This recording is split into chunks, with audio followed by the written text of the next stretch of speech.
Man, fuck, man, shit!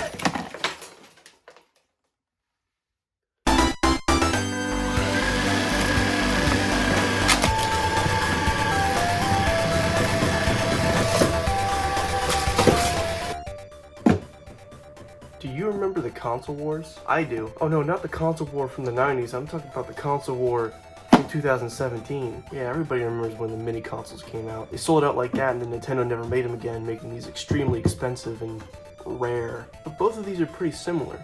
Let's say you want one. You're looking on eBay right now as I'm talking to you. I want a mini console. I want one of the old ones. I don't want to have the hassle of owning one of the big old original consoles and collecting the games for it. Well, Genesis does what Nintendo don't. Let's just go through some of the things these two consoles offer. The Super Nintendo Mini and the Sega Genesis Mini both offer a great emulation experience for their old 16-bit games. Yeah, that's great. They both come with HDMI. They both have a lot of great games, and both of these also have unreleased games. The Super Nintendo Mini here has Star Fox 2, which never really came out. This also comes with an unreleased game. Not just one of them though, but 2 unreleased games.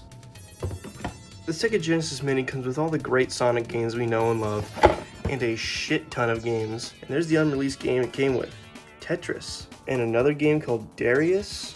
I don't know what it's about. Can you believe Sega actually got the rights to put a Disney game on this thing? Both of these consoles pretty much offer the same experience from the same era of gaming. But if you're looking at these for the first time because you don't want to own the original consoles, get a Genesis. Here's why. The Super Nintendo Mini comes with 21 games, 2 controllers, and plenty of other cool settings. The Genesis Mini comes with 2 controllers, 41 games, but there's a lot of cool little details on the Genesis Mini that the Super Nintendo doesn't even have. Like the Genesis Mini cartridge door even opens, the volume slider even moves, but there's no headphone jack. Even the cartridge expansion slot opens. There's nothing there, but it's cool that it's there. The reason these are even here because I believe in Japan you can even get the real additions to the console. You can get a 32X, it's just cosmetic, but you can get a 32X to go in here and a Sega CD to plug into the bottom. And I believe also in Japan there's a Model 2 version of the Genesis Mini. And now for the controllers. The Super Nintendo Mini has the same controller port as the Wii. They also hide it with this little flap.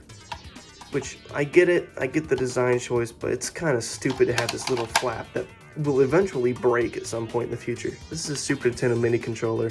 It's almost exactly like the original controller, nothing much to say about it.